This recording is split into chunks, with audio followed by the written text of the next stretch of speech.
자, 얘기를 계속할게요. 아까 그 오왕 함녀가 요왕을 죽이고 오왕으로 이제 즉위한 데까지 얘기를 했죠. 그런데 공자 광이 오왕 함녀가 돼서 즉위를 했는데 걱정거리가 있는 거예요. 아까 얘기했지만 요왕의 아들 경기공자 있죠. 나르는 새를 한 손으로 잡고 맹수를 한 손에 때려 죽이는 용사. 그 용사가 자기 아버지가 죽었다는 얘기를 듣고 다른 나라로 도망을 쳐서 거기서 병사를 양성을 한 거예요. 복수를.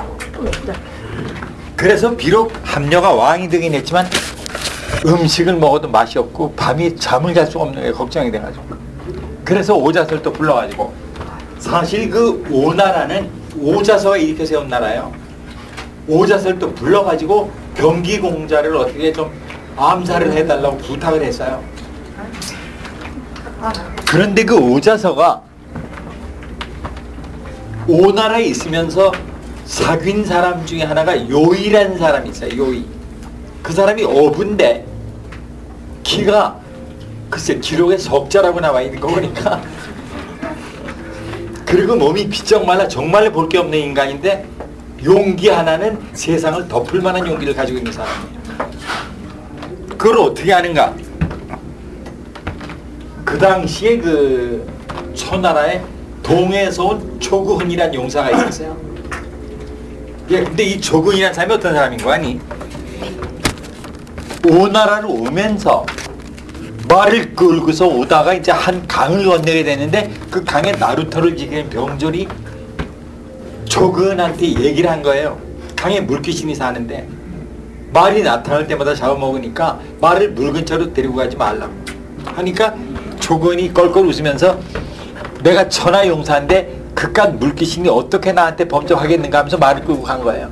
그래서 말을 끌고 물가에서 물을 먹이려니까 말이 벼랑간 코를 불면서 물속으로 빨려 들어가세요. 그러니까 이 사람이 두통을 벗더니 입에다 칼을 물고 물속으로 들어가서 이 물귀신하고 거기서 이제 대판 붙은 거예요. 그러니까 아니 붙은 건 어떻게 하냐, 강물이 요동치고 파도 때문에 나룻배가 다 뒤집혀지고 3일 3야를 난리가 났었습니다. 뭐 기록이 그래요. 3일 3야 후에 조근이 물속에서 나왔는데 눈이 한 짝이 빠져서 눈을 뺏긴 거예요. 그리고 나와서 그 다음부터는 말은 이제 못 살렸고 자기는 눈을 하나 잃고 그리고 나왔는데 귀신하고 싸우다 그랬으니까 그 다음부터 자기가 천하에 제일 가는 용사라고 자랑하라고 된 거예요.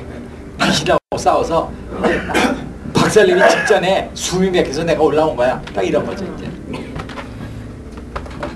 그랬는데 어느 날 조근이 이제 그 사람들 많은 데서 이제 지가 물귀신하고 싸운 얘기 그걸 또 자랑을 하고 있는데 그 요이라는 어부가 사람 많은 데서 조근이라는 용사한테 개망신을 준 거예요.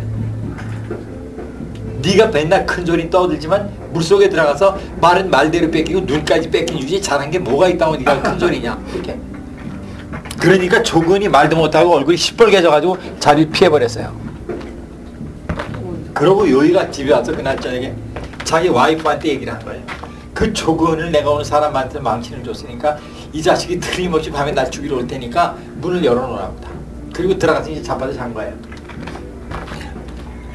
아니 이게 아니라 밤 3경이 지나서 조근이란 용사가 시퍼런 칼을 들고 요인의 집을 찾아온 거예요. 죽이려고. 낮에 개망신을 다 했거든.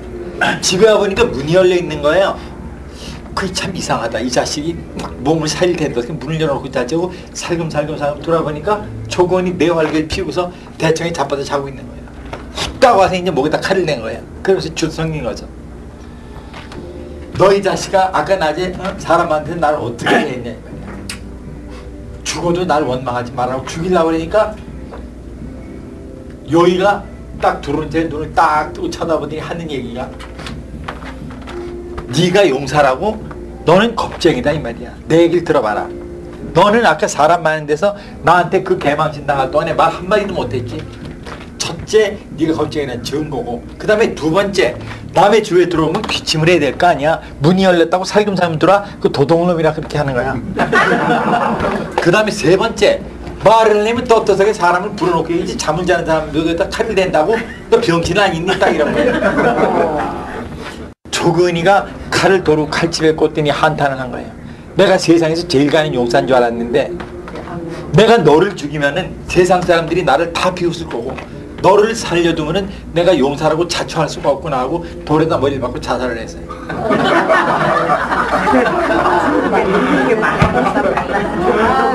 그런 대단한 용사 아니 책에 이렇게 써 있어요. 그래서 그 요일을 오왕 함녀한테 경기공자의 자객으로 추천을 했어요. 오자서가 그걸 알고서 그 스토리를 알고서 그래서 오왕이 함녀가 요일을 궁중으로 불러보니까 이건 기가 세자예요. 세자. 거기다가 몸이 비쩍 말라가지고 볼품이 도저히 없는 거예요. 근데 아까 얘기했지만 경기공자는 천하 무쌍의 만부당을 지용을 가진 용사인데 아니 저런 인간을 보내서 어떻게 그 사람을 죽이니? 하니까 오자서가 조근히 얘기를 하면서 이 사람이 비록 제군은 잡지만 담력은 천하를 덮을만 하니까 이 사람한테 맡겨도 될 거예요. 그러니까 얘기를 했어요. 경기공자 얘기를 다 해주고 네가 그 사람을 죽일 수 있겠냐 하니까 요이 얘기가 우선 제 팔을 하나 자르시고 저를 갖다 옥에다 가두시고 그리고 옥문을 허술하게 해놓으면 내가 도망을 칠 테니까 내가 도망을 친 다음에 저자를 다 죽이시라. 그렇게 하지 않으면 경기공자가 나를 믿질 않는다. 그러니까 오왕함녀가 그 얘기를 듣더니 소름이 확 끼치는 거예요. 사람 하나를 믿게 만들라고 지 팔을 자르고 가족을 다 죽이라 이 말이에요. 그렇지 않으면 경기공자 나 안 믿는다 이 말이에요. 그래서 요일을 팔을 자르고 감옥에다 가둔 다음에 감시를 허술히 했죠. 그러니까 요이가 소리 짰으니까 어느 날 밤에 감옥을 뚫고 도망을 쳤어요. 그러니까 이제 함녀가 노한치하고 가족을 전부 다 데려다 처형했어요. 실화예요. 그래가지고 요이가 도망을 쳐서 경기공자를 찾아갔어요. 그리고 하소연을 하는 거예요. 그 말하자면 그 경기공자 아버지 요왕을 죽인 그 말하자면 천하의 역적 함녀가 내 팔을 자르고 우리 가족을 이렇게 전부 다 죽였다고 울면서 하소연을 하니까 세상에 그거 안 믿으려면 어디 있어요. 한번 생각을 해봐요.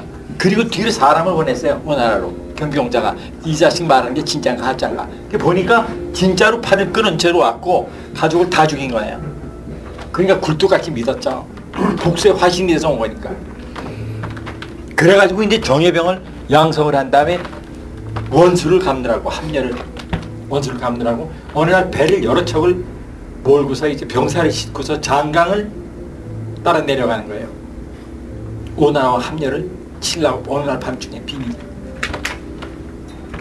그런데 경기공자가 이렇게 물을 내려다보고 있는데 그 요이가 옆에 있다가 모자를 강에다 떨어뜨렸어요. 그러니까 모자가 흘러내려가니까 경기공자 옆에 있던 장창을 들더니 모자를 갖다가 건지는 척 하더니 그 장창으로 경기자 등을 찌릅니다. 그 창이 가슴으로 삐져나왔어요. 근데 경기공자가 얼마나 장상관이 창이 뒤에서 찔려가지고 가슴으로 나왔는데 요이를 끌어안았어요. 이거를 끌어안고서 누르면 죽어요. 요이가 그렇게 장사해요. 그러면서 물은 거예요. 어째서 네가 나를 죽일 수가 있냐 하니까 요이가 그때 털어놓고 얘기를 한 거예요. 오왕 함녀가 나를 보냈다. 그러니까 경기공자가 죽으면서 너는 참으로 용사라고 하면서 부하들한테 죽이지 말라고 했는데 요이는 장강에 뛰어들어서 자살을 했어요. 자기 현명만 천축에 남기면 되지 내가 더 이상 내 목숨이 뭐가 아깝냐고 자살을 했어요. 그래서 경기공자가 죽었어요. 그 다음에 이제 이제부터 스토리가 이제 정말 재밌어요. 무슨 스토리가 나오는 거야? 5월 동조, 동병상림, 와신상담, 절치부심, 토사구팽. 그 스토리가 이제부터 계속해서 나와요. 그래서 경기공자까지 죽이고 공자광을 오왕으로 죽이신 1등 공신이 오자서예요. 그리고 오자서는 오나라로 망명하기 이전에 초나라에서 자기 가족이 전원이 몰살을 당했어요. 그 원한 때문에 공자광의 소원을 다 이루고 난 다음에 합려를 즉위한 오왕한테 초나라를 치자고 얘기를 한 거예요. 그런데 바로 그 직전에 또 어떤 사건이 있었는 거 아니? 백비라는 인물이 초나라에서 오나라로 망명을 왔어요. 그 사람의 형이 백극왕인데 그 사람이 초나라 충신인데 아까 얘기한 그 맹영공제 비묵이란 간신 있죠. 걔한테 걸려가지고 걔한테 찍히면 헤어날 길이 없어요. 머리가 얼마나 비싼 음모간지 걔한테 걸리면 헤어날 길이 없어요. 그래서 백비라는 사람의 집안이 풍지박산이 나고 백비가 초나라로 망명을 왔는데 오자서하고 똑같이 된 거죠. 오자서가 그때 동병상이라는 이름이 나온 거예요. 그래서 똑같이 동병상이를 느껴서 백비를 오왕 합려한테 추천을 해서 오나라 정사에 나가도록 만들어줬어요. 결국 그 백비 때문에 오자서가 죽어요. 그래서 초나라한테 철천지 원한을 가지고 있는 오자서하고 백비가 합려한테 얘기해서 이제 초나라를 치자고 한 거죠. 그런데 합려는 자기한테 오나라를 치자고 주장하는 백비하고 오자서가 다 초나라 사람이에요. 그게 불안한 거예요. 그게. 자기 조국을 치자는데 저것들이 얼마만큼 전력을 기울일 것인가 그게 마음에 안 놓이는 거예요. 그거를 알고 오자서가 합려한테 추천한 인물이 손무예요. 오자서하고 손무하고는 친구지간이었어요. 여러분들 그 손무가 바로 손자병법을 쓴 손자예요. 그 손자니 맹자니 공자니 자자 붙이는 거는 그건 존경하는 의미에서 붙인 거지 그 사람 이름은 손무예요. 이 손무란 사람은 제나라 사람인데 제나라 권력 투쟁에 신물이 나서 오나라로 망명으로 와서 어느 산에서 은거하고 있던 사람인데 우연히 오자서하고 친구가 됐어요. 그래서 오자서가 손무를 사귀면서 보니까 이 사람이 천하의 병법가인 거예요. 하늘과 땅의 묘리를 다 알고. 그 오자병법이 병법이 몇 가지가 있어요. 여러분들이 그냥 다 손자병법만 있나 보다 하지만 손무가 쓴 손자병법이 있고요. 그 병법이 아주 뛰어나요. 제가 좀 읽어봤는데 이 사람이 평생 한 일이 뭔가 하면 옛날에 기록에 남아있는 전적지를 실제로 찾아가서 지형이 이런 걸 다 보고 어째서 패하고 어째서 이겼는가 이거를 공부한 사람이에요. 평생을. 그래가지고 이 사람이 병법서를 썼는데 전술만 잘 쓴 것이 아니라 제가 보니까 인간의 심리를 정말로 깊이 통찰을 했더라고요. 그래가지고 지금까지도 그 손자병법이 불후의 명조로 남아있는 것이 고대 전술만 기록을 했으면은 지금 사람들이 보면은 그 우스운 게 많을 텐데 인간 심리는요 그때나 지금이나 똑같아요. 저는 역사 공부하면서 참 이해가 안 되는 게요. 여러분들 지금 제가 얘기하는 게 2500년 전 이전의 춘추시대 얘기거든요. 그런데 어째서 춘추시대에 있던 관중이나 안영 같은 인물, 손무나 손빈 같은 인물, 소짐이나 장이 같은 인물, 공자나 맹자 같은 인물, 그런 편작이나 화타 같은 인물, 그런 사람들이 왜 없죠 지금은? 저는 그때 사람들 삶을 이렇게 공부하면서 2500년 지난 지금 사람들이요 그때 사람들보다 단 하나도 나아진 게 없다는 걸 알아요. 어쩌면 인간들이 그렇게 멍청해요. 그때 사람보다 더 못해요 지금 사람들이.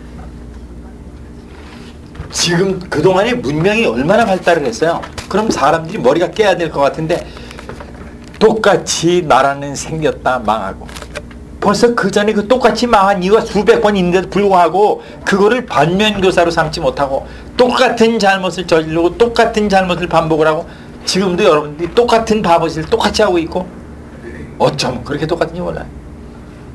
참 그걸 내가 이해 못하겠더라고요.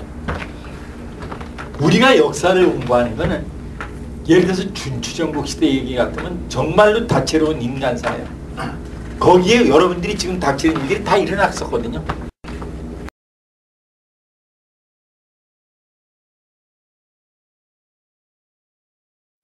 그러면 우리가 그런 일을 해결할 적에 역사를 공부해서 거기서 해답을 찾으면 실수가 없잖아요. 그런데 옛날에 똑같은 잘못을 지금도 똑같이 반복을 하고 위정자들도 똑같이 반복을 해서 나라가 쇠하고 망하고 개인도 똑같이 잘못해서 집안이 망하고 어쩌고 그렇게 똑같은지 몰라요. 영원히 인간은 어리석음을 벗어날 수가 없어요. 그게 결론이에요. 그래서 가끔 그 생각을 하면 조금 속을 뜯더라고요. 어찌 인간들이 이렇게 바보인가. 여러분들이 자기가 바보를 생각하면 하나도 없죠. 저를 포함해서요. 몽땅 다 바보들. 그거는 역사를 공부해보면 알아요. 옛날에 그런 현인들이 어떻게 해서 지금은 없냐 이 말이에요. 오자사나 제갈량 같은 충신들이 어떻게 해서 지금은 없죠? 없어요. 뭐 그렇다 치고 그래서 손무를 추천을 했는데 손무의 이게 사실 확실치는 않아요. 손무의 그 생물연대도 모르고 확실한 거는 그 사람이 6세기 후반서부터 5세기 초반에 거쳐서 한 사람이에요. 그 말하자면 오나라가 한참 일어날 적에 오자서하고 손무가 오나라를 이렇게 세운 사람이에요. 그건 확실해요. 왜냐하면 그 사람이 남긴 병법이 다 발굴이 돼가지고 다 있으니까요. 그런데 손자가 한 사람이 아니에요. 그 사람의 손자 아니면 5대 손이 이름이 손빈이에요. 그 손빈인데 그 사람이 앞으로 얘기할 전국시대에 가장 흥미있는 얘기거리를 바로 손무의 손자가 손빈이고 그 사람이 만들어내요. 정말로 흥미진진한 스토리가 있어요. 그래서 손자가 쓴 거를 손무가 쓴 거를 손자병법, 손빈이 쓴 거를 손빈병법, 오기가 쓴 거를 오자병법 해서 손자병법하고 비슷한 류의 병법서가 세 가지가 다 전해 내려나와요. 소설이 아니라 전부 다 발굴이 됐어요. 무덤에서 북간이. 그래서 우리가 그걸 믿을 수가 있죠. 그 중에서 가장 뛰어난 것이 손자병법인데 왜 그런 거 아니? 오기나 손빈병법은 실제적인 전쟁의 이론만 나열을 했지만은 손자병법은 인간 심리를 꿰뚫었어요. 그래서 지금도 그게 저세술의 교과서인 게 바로 손자병법. 참으로 잘 썼어요. 자그마치 그 사람이 2500년 전 사람인데 지금 사람도 그렇게 못 써요. 참으로 썼어요. 그래서 그 손무를 구자로 삼고 오자서가 대장이 돼서 오가 대군을 일으켜서 초를 친 거예요. 초하고 전쟁을 5번 해서 5번 연승을 해서 초의 수도 영을 함락을 했어요. 말하자면 오나라는 오랑캐라는 나라가 천하의 진초 두 나라가 춘추시대 천하를 반분하고 쟁취하던 나라 중에 하나인 초나라를 오전 전승을 해서 수도를 함락을 해가지고 왕은 도망가고 수도를 옮겼어요. 나라가 거의 멸망 직전까지 갔어요. 손무 오자서. 그런데 역시 오랑캐는 어쩔 수가 없는 거예요. 그 당시 사기 기록이 오나라 병사들이 도성, 초나라 도성 영을 함락한 후에 거기는 금수의 세상이었다. 그게 무슨 말인지 아세요? 원래 그 사령관은 전쟁을 해서 이기잖아요. 그래서 예를 들어서 저기 뭐 수도나 어떤 큰 도시를 함락을 하죠. 그러면 자기 휘하 병사들한테 가장 젊은 사람들이 들어가는 게 간간히 얘기할 게 없어요. 우리나라 사람이 몽골 사람하고 얼굴이 가장 비슷해요. 세계에서. 몽골 시대 30년 동안에 그 위정자들 그 개 같은 것들이 강화도로 도망을 가고 전국을 몽골군 말고발에 30년을 포기를 했어요. 그러면 어떻게 됐겠어요? 올 때마다 한간을 하죠. 30년 동안을. 그래서 똑같은 거예요. 얘기할 게 없습니다. 그래서 그래요. 뭐 우리나라 사람한테 중국 사람, 뭐 일본 사람 피가 다 섞였지만 몽골 사람 피가 그래서 가장 많이 섞였어요. 그래서 오늘날 사령관이고 전쟁은 그 아주 공식이에요. 전쟁을 해서 적도를 점령하거나 어떤 도시를 점령하면요, 강간하고 약탈을 최소한도 3일 내지 5일을 허용을 해요. 그걸 허용하지 않으면은 전부 다 목숨을 바치고 전쟁에 나온 젊은이들이 뭘로 보상을 얻어요? 그 젊은이들이 몸에서 열정이 폭발을 하죠. 그래서 첫 번째는 강간이에요. 여자가 남아있진 않아요. 그 다음에 두 번째가 약탈이죠. 왜냐하면 그 전리품은 자기 거예요. 그래서 병사들의 사기를 올리기 위해서 약탈과 강간을 허용을 하는 거예요. 만약에 그걸 허용하지 않으면 폭동이 일어나요. 그래서 초나라 영이 쑥밭이 돼버리고 금수의 세상이 돼버렸다. 이렇게 기록이 돼 있어요. 그래서 그 위세성 초나라가 그때부터 쇠퇴의 길을 걸기를 시작을 했고, 아까 얘기했지만 제환공, 진문공, 초정왕 다음에 바로 오함녀가 네 번째 패자로 이제 등극을 하게 됐어요. 그래가지고 초나라를 점령을 하고 말하자면 중원을 떨친 거죠, 위세를. 그래서 조그만 나들을 모아가지고 패자로 등극을 했는데 그 다음부터 어쩜 그렇게 똑같은 실수를 해요.